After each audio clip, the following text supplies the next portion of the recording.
The Democratic Party at this moment in time appears desperate.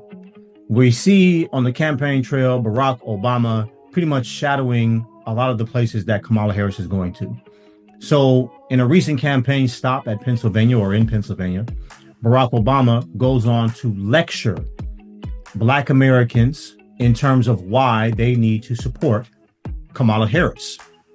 And in this discourse, Barack Hussein Obama claims that the reason that Kamala Harris is not being supported by the Black community, particularly Black men, as he calls the brothers, the reason, according to Mr. Obama, that she's not being supported is because of colorism and sexism.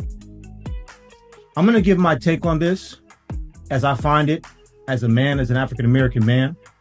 I find it insidious. I find it disrespectful. I find it disingenuous. See, the problem with the Democratic Party is that they, like a lot of people in general in America, they seem to not listen to Black men. Instead, what people do, what the Democratic Party has done, is talk at Black men. And like the media does, people who are disconnected from the actual Black community will take bits and pieces of what they hear online, bits and pieces of what they see on social media, bits and pieces of what they see on the TV about Black men, and project that as truth. A lot of times they project their own biases about Black men as the truth.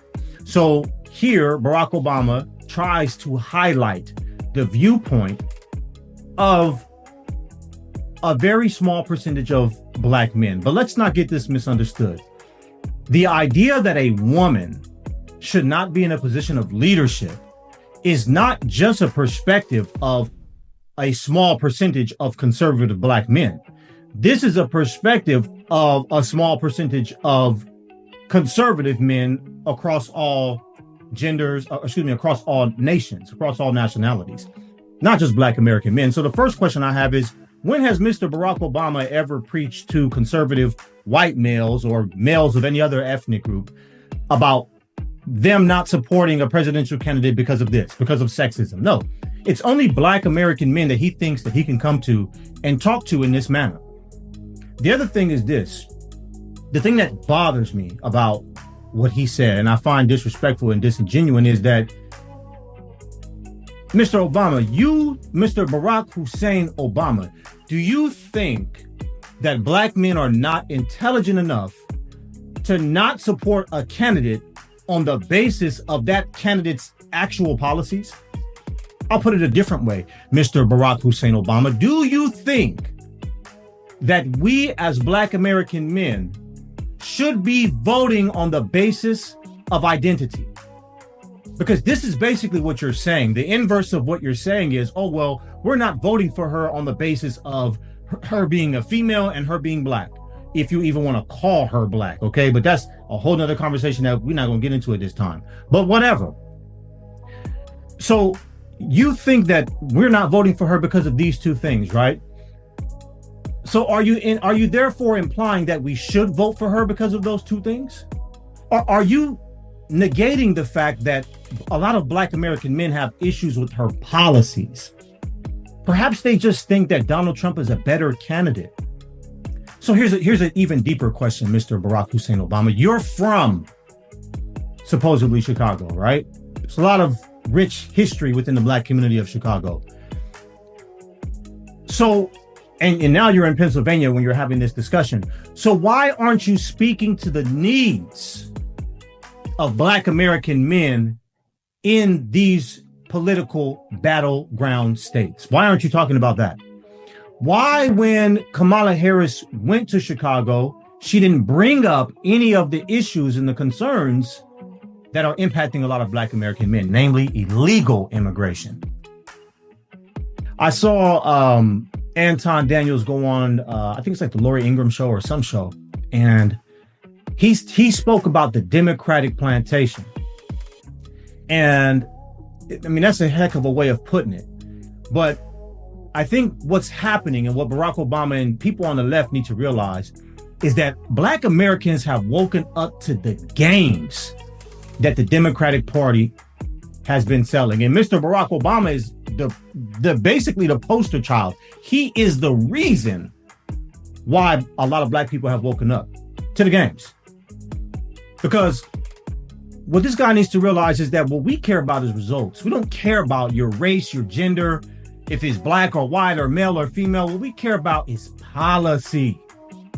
And are the policies of this individual for the better of us today and our future generations?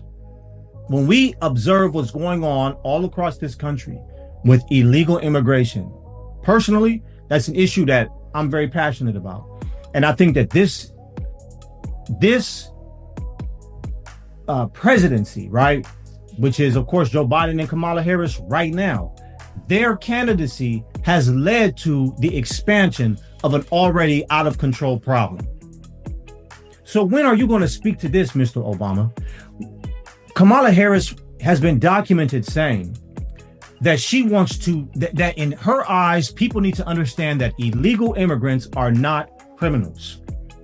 She wants to push to legalize illegal immigration, naturalize the citizenship of over 21 million. And if they're telling you it's 21 million, you rest assured it's probably around 28 million.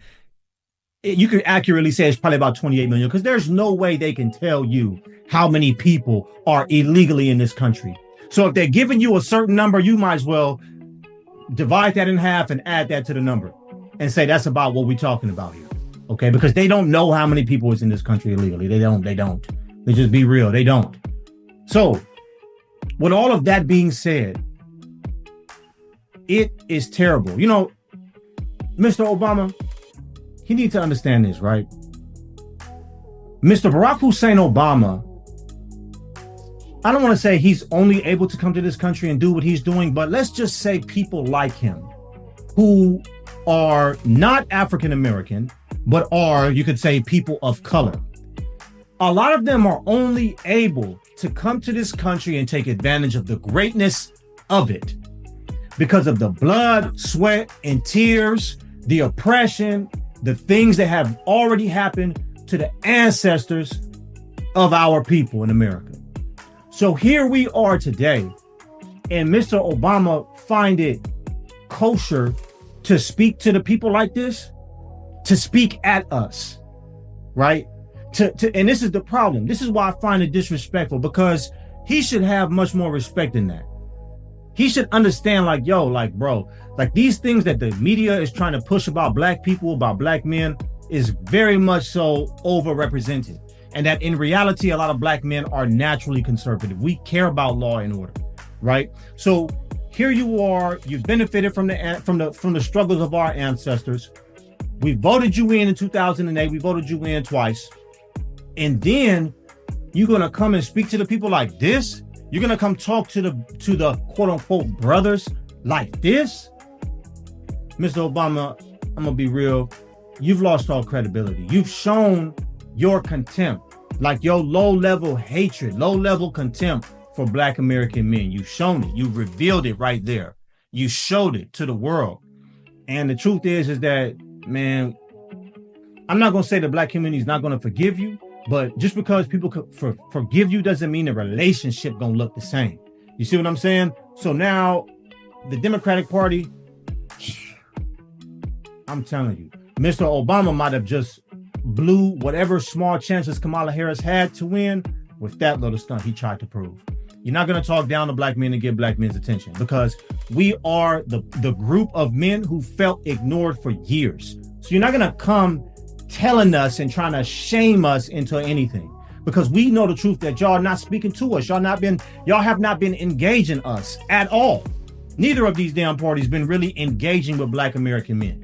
So now that your campaign is losing, or you see that Kamala's on the losing end, don't come trying to blame it on us and all this other stuff, man. You should have been having open dialogue with us to our needs a long time ago, because Kamala's not being afforded the same thing Obama was, which was blind loyalty. The Black community gave blind loyalty, blind allegiance to Barack Obama because of identity politics. He came with that smooth finesse tongue, and he came with that, whatever milk chocolate, but he tried to portray himself as a black man.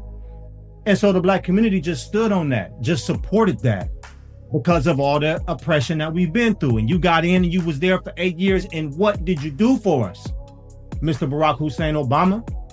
What type of laws did you pass? Who did you help the most? Did you turn around and help the communities that brought you in there? Are democratic cities that, are kind of like the progeny of your presidency, are black people in those communities doing great, doing well, doing fantastic? It's a question, but I feel as though the majority of black men think the answer to that is, of course, no. There ain't nothing that you done. Where are the tangibles? Where are the tangibles? And then when you hear Kamala Harris's rhetoric about how she would change really nothing, about there would be no difference between her policy, her presidency, and Joe Biden's presidency. When you look at her track record, when you look at her history, not her identity, but when you look at her policies, the history thereof, that is the reason, sir, that the black community is not falling behind, is not giving blind allegiance to Kamala Harris. It is not because she's black, nor because she's female. And the fact that Mr. Obama, number one, ignores this, but number two, thinks that he could shame us and try to make us look bad like this. Like as black men, we just practice colorism and sexism, and we're all just thinking this way. It's terrible. It's disrespectful, man. And in that regard, the Democratic Party and the future thereof, it ain't looking too good as it relates to African-American peoples, because we're not going to forget what you said. We're not going to forget about your references to Pookie. Oh, go get your cousin Pookie to do this. Come on, bruh. Ain't no black man named Pookie. So what you talking about? What are you talking about? Why are you pushing these negative racial tropes about black people and trying to laugh it off like it's comical? No, you're revealing your contempt. You're revealing your contempt. You're not far from the reality. He's not far from the people that he says that we need to look out for. How about that? I would love to hear y'all comments on this topic of discussion. Like, share, subscribe, family. Comment below. And I hope y'all have a beautiful, beautiful day. With that, I'm out.